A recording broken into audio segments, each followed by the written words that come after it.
টি-20 বিশ্বকাপের প্রথম সেমিফাইনাল ম্যাচটা একতরফা নিউজিল্যান্ড জিতলেও দর্শকদের এন্টারটেনমেন্ট করতে একটুকুও কমতি রাখেনি দ্বিতীয় সেমিফাইনাল ম্যাচটি।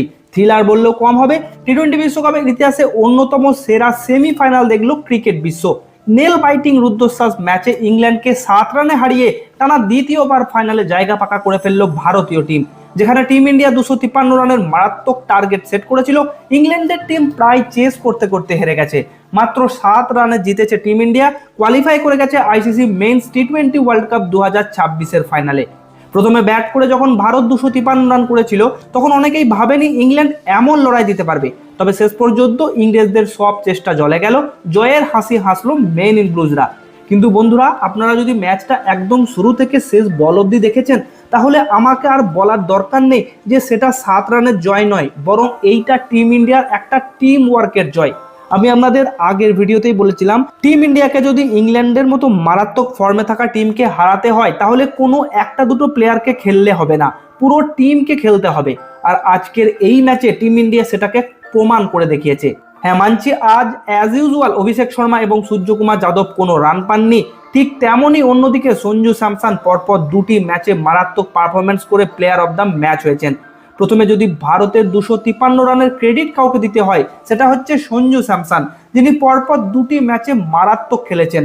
ইংল্যান্ডের বিরুদ্ধে এই ম্যাচে 42 বলে 89 রান বানিয়েছেন।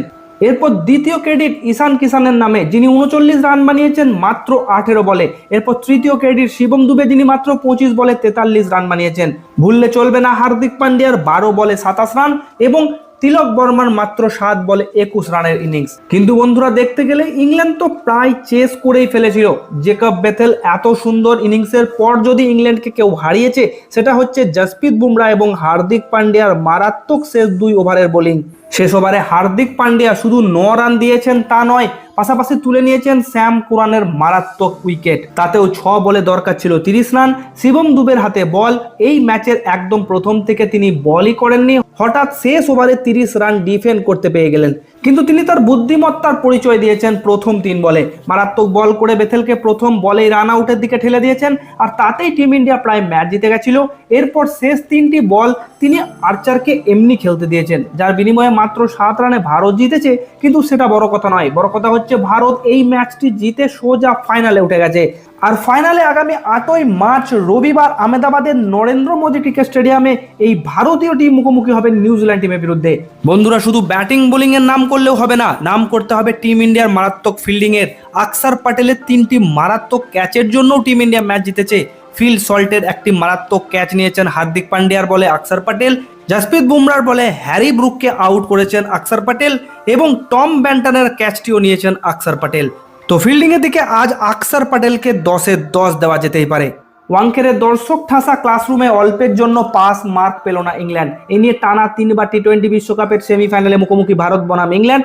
এমন একটা ম্যাচের আগে ইংরেজ অধিনায়ক হ্যারি ব্রুক বলেছিলেন ভারতের বিরুদ্ধে সাহসী ক্রিকেট খেলতে চান তারা। সাহসী ক্রিকেট খেললেন বটে, কিন্তু শেষমেশ হেরে গেল ইংল্যান্ড। তো আপনাদের মতে ভারতের হয়ে এই ম্যাচের সেরা কে এবং কোনটি টার্নিং পয়েন্ট, নিচে কমেন্ট করে অবশ্যই জানাবেন। ভিডিওটি ভালো লাগলে লাইক করবেন, চ্যানেলটিকে সাবস্ক্রাইব করে নোটিফিকেশন বেলটি প্রেস করতে ভুলবেন না। কথা হচ্ছে আপনাদের সাথে পরের ভিডিওতে, আলোচনা করবো প্লেইং 11 নিয়ে। ধন্যবাদ।